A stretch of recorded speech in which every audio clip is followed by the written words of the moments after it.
تعال اقول لك يا بطل سنة رابعة، لو جالك باراجراف بعنوان places you go in your city، يعني اماكن انت بتروحها في مدينتك، وجاب لك الجايدنج elements اللي هي العناصر التوضيحية بالمنظر ده، مش جايب لك كلمات.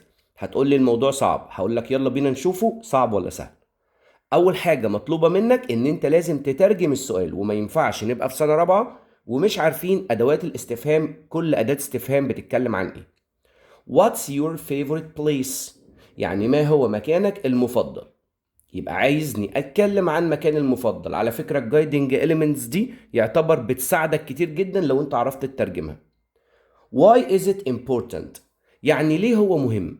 يعني ليه المكان ده مهم؟ يعني انت بتروحه ليه؟ عشان تعمل ايه؟ What do you do in each place؟ انت بتعمل ايه في كل مكان؟ يعني هو طالب منك كمان تتكلم عن كم مكان تاني. تعال نجاوب كده على اول سؤال، بيقول لي what's your favorite place؟ الله ينور عليك، انا هروح جاي قايل له my favorite place in my city. مكاني المفضل في مدينتي is the school، هو المدرسة. واحد تاني يقول لي مستر بعد اذنك انا عايز اقول my favorite place in my city is the library. ما فيش مشكلة، بس حط قبلها the. ما تقولش، يعني دايما في طلاب يقول لك ايه my favorite place in my city is school لوحدها، او is library، لا حط the. وهبدأ اجاوب على اللي هو كان قايل لي عليه. بيقول لي why is it important؟ يعني ليه هو مهم. هقول له I go to school، أنا أذهب إلى المدرسة to learn، لكي أتعلم. هنا to معناها إلى، ولكن هنا to معناها لكي، مدياني السبب.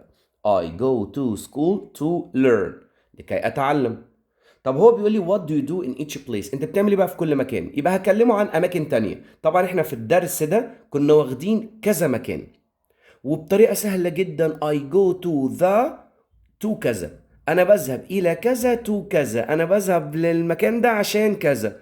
I go to the library، أنا بذهب للمكتبة to هنا لكي read books، لكي أقرأ كتب. واحد تاني شاطر يقول لي لا ده أنا هكتب to read and borrow books، يعني عشان أقرأ كمان واستعير كتب. ده أنت جميل جدا. اديله مكان تاني، اديله مكان تاني.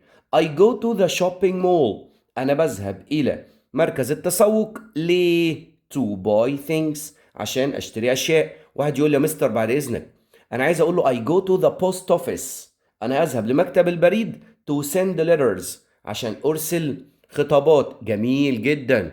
اي حاجه في الدرس اللي انت خدتها تقدر تستخدمها بالطريقه دي. يبقى انت بتبدا ب my favorite place.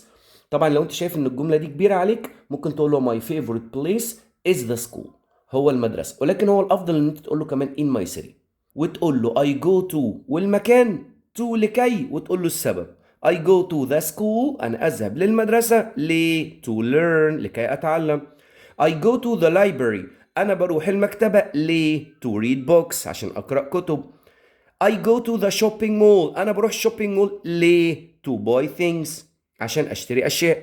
وبكده بكل سهولة قدرت تكتب باراجراف عن places you go in your city، أو ممكن يقول لك your favorite places in your city، أماكنك المفضلة في مدينتك. وطبعا لو الفيديو عجبك ما تنساناش بقى باللايك الجميل والكومنت بتاعك، لأنه بيفيدنا كتير.